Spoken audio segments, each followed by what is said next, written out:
1986. That was the year that Raquel got pregnant and got the abortion.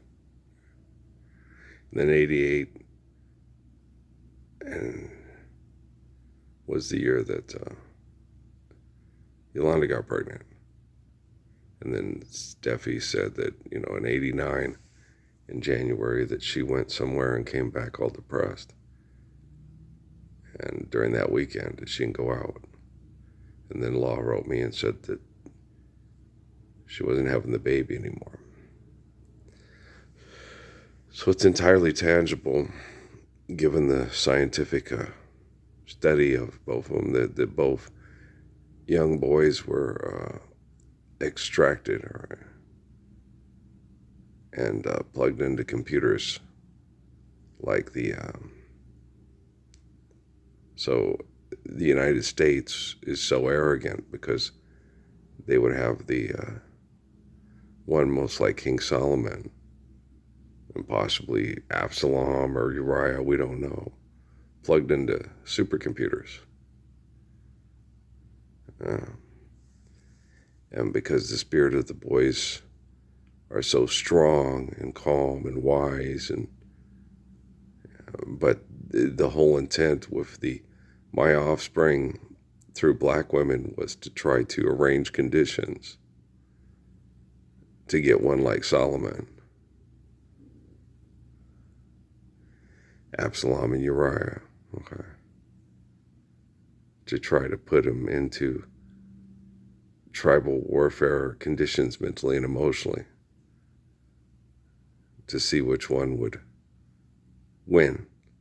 And also, if you could get the spirit of Solomon and plug it to a supercomputer, that would very much rival or give what they would perceive an advantage over the spirit of Confucius or Krishna plugged into your rival's computers. I never even thought of this crap. I'm not a sick, crazy fuck. I'm not a scientist. I'm not a jealous, aggressive, horrible person. I'm not the type of person like the people in Korea that started this stuff. I couldn't dream up this kind of crap. I remember them telling me about it in Sierra Vista, and me being so frustrated about it, and realizing not only did I have two girls that I dated in college that had abortions, but also Val also had one. So those children can be extracted and then maintained through scientific means and then plugged into computers.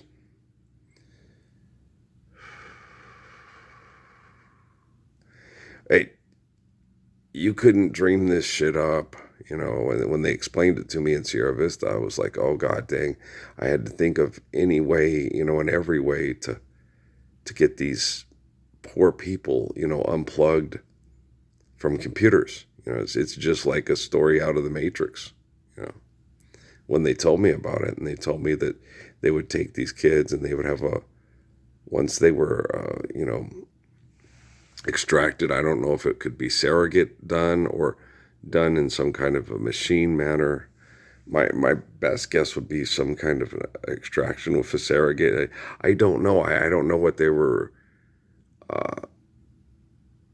medically capable of that they don't tell us and they don't explain to us. I don't know how you could do that with the placenta, and that's a very precarious and difficult situation. But you got to understand, you are dealing with scientists that have been working on cloning and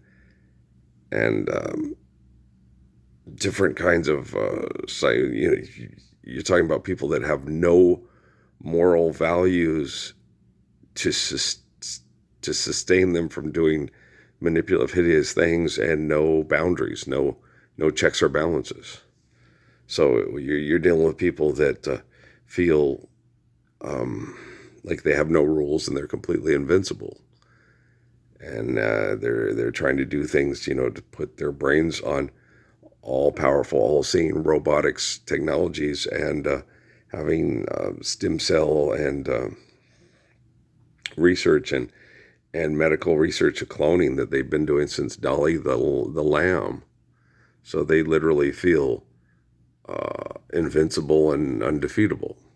You know, even though they're constantly and psychotically trying to bring each other's research down and undermine each other's research and steal each other's research. And it's, I could, this is something they, like I told you, when they took me to Sierra Vista and that one man came in, you're an idealist and you get people killed. And the other trained killer, that sat there and looked me in the face and got all cocky and said, your religious beliefs are selfish, And because I remember laughing at him because he always walked around with his gun because he was a trained killer, one of the top trained killers from the military, and he had that cocky look on his face. And I went on YouTube, and then he felt the need to come and talk to me and challenge me.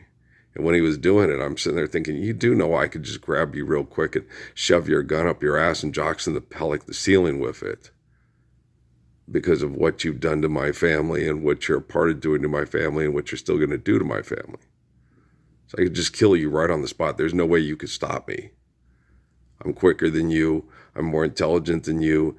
And my endorphins and my chi you're not even in the ballpark. But you feel like you're Mr. Macho Strong Guy because people have done this with people that are Johnny Avila type, similar to me. But no, Johnny Avila, when it comes to Earl, is not even in the ballpark.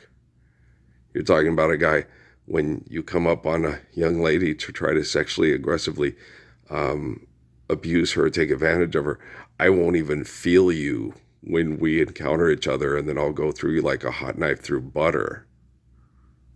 Okay, if there's no checks or balances and paramilitary type police groups that are supposed to be authority that engage in genocidal operations through economic brain chemical addiction. So you're talking about a man who has such amazing energy and abilities that run through his body to protect the innocent from the guilty, that the guilty are terrified of him. And they want him slowly tortured and dead, and they don't want him protecting the poor from the rich because he's the most dangerous man in the world, according to all the sick people who think they have no checks or balances and no obligation to have any moral guidance and moral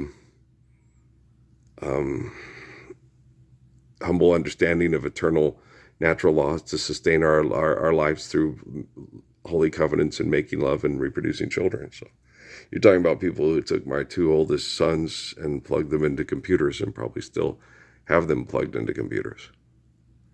That's why Patrick's so angry. That's why Noah practically worships the ground that Patrick walks on, because he's one of the sons of David that protect Well, Noah used to always say that to me. How come you and Patrick are so smart and I'm so stupid? And I'm like, you're not dumb, Noah. You see things differently, and you do things differently. But you have a good heart, and you're strong, and you're protecting, and that's all that matters. Just because your mom evaluates you the way professionals at school evaluate you, because she's been trained and conditioned to accept diagnosis of professionals over a humble understanding of a human being and understanding them and knowing what motivates them and what makes them be who they are. Noah's a very strong and protecting person. He beat the shit out of all the super soldiers' kids that were bullies in Sierra Vista. I had to constantly keep him in check and say, Noah, you will trust the teachers and make sure that they handle the bullies in the way that it's agreed to at our schools. You can't just beat them up because they won't stop being insidious, Eddie Haskell behind the back bullies to all the kids with disabilities. You have to just say, hey, Miss Rich, Miss Gregory, they keep calling Leo a retard and stupid, all the autistic and the Down syndrome kids, all the bullies at the fort kids and the symbiotic kids just like them are constantly harassing and making fun of and bullying all the kids in special needs class with me because of my dyslexia. And I kept telling Noah, that's what you have to do. You cannot just, they're going to keep doing it and keep doing it. And they're trying to get you to go off to make you look like a bully and a bad person because they're trying to justify their fucked up science projects at the fort. I didn't know that at the time, but I kind of had a subconscious recognition of them. That's why I said I trust the teachers, and you cannot beat these fucking shitheads up because they won't stop being Eddie Haskell fucking shitheads.